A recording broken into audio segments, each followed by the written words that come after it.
been growing winter wheat my whole life, and actually my grandfather in 1903 was the first, great-grandfather was the first one to grow winter wheat in Alberta. We work on return on investment. We want to have good yields, and winter wheat in the country where I am is some of the best yielding. It'll out-yield the spring wheats and barleys, and so we have a good return. One of the reasons why I like growing winter wheat is that it's an earlier maturing crop. Some of my spring crops I get into real problems with soft flies cutting the crop down in the middle of the summer, whereas with our winter wheat it's already starting to mature, so we don't have as many problems with pest pressures.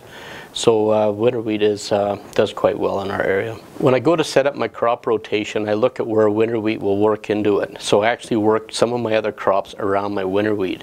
So I'll make sure that I'll seed some of my barley crops or some of my pea crops earlier in the year, around the 1st of May or even the end of April, so that way I can have them harvested so I have room for my winter wheat. When you're going to seed your crop in the fall, you need to make sure you have your seed ready to go. You got to have your trucks ready to go.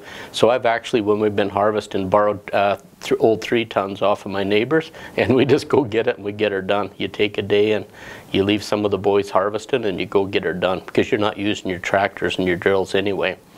But we try as hard as we can. If I could seed my winter wheat on one day of the year, it would be on September 10th.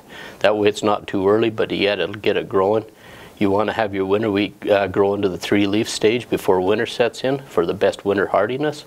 And so we try as hard as we can to just to try and get her done, because it's such a good net returner for our farm. The varieties that are out now are yielding so well, and we have good disease resistance, good packages, good quality winter wheat, that I think that people need to try it, and then work with some of us that have been doing it for a while so they understand and try it. But I think that when they see the return on investment, they'll be happy to do it. I think that it's just an opportunity to increase your yield on your farm, plus spread out your workload as the farms get bigger and bigger, to make sure that you can utilize your equipment better.